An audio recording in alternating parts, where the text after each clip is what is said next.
नमस्कार. पुस्तकाचे नाव श्री स्वामी समर्थवाडीतील तुळस.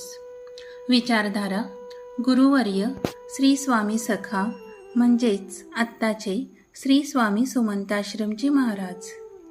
संकलन कुमारी स्मिता पाटणकर आणि अभिवाचन सौ संपदा नेताजी जाधव. 14वी मंजिरी. निसर्ग व मानव. निसर्गात एक महत्त्वाची गोष्ट दिसून येते, ती म्हणजे विश्व व कार्य या दोन्ही केवळ साक्षात्कारी व विकसित कल्पना आहेत. याचे स्पष्टीकरण सद्गुरूंनी असे सांगितले की निसर्गात प्रत्येक वेळेस साक्षात्कार होत असतो, त्याचाही विकास होत असतो.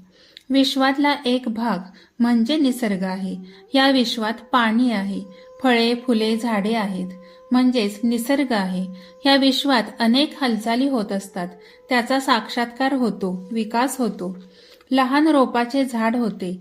हे विश्व म्हणजेच आपले शरीर व मन ही विश्व व निसर्गाप्रमाणे साक्षात्कारी व विकसित आहे.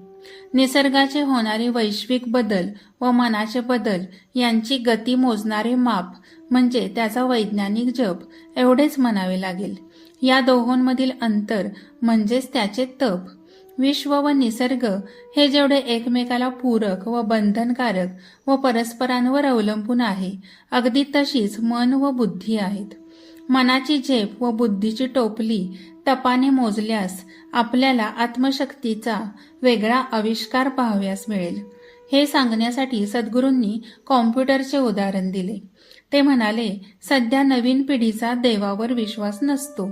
तो गणपतीला मानणार नाही, पण त्यांनी निर्माण केलेला कॉम्प्युटर आणि माऊस हा गणपतीच नाही का? हा बुद्धीचा आविष्कार अतिशय प्रमाणबद्ध आहे. मग ह्यातील गणपती आधी निर्माण झाला की कॉम्प्युटर? व या दोहोंतील शाश्वत काय आहे? असा प्रश्न साहजिकच आहे. गणपती हाच शाश्वत आहे. आपण गणपती बाप्पा मोरया असेच म्हणणार आहोत. कॉम्प्युटर हा अशाश्वत आहे. कॉम्प्युटर बाप्पा मोरया असे कोणी म्हणणार नाही. धन्यवाद.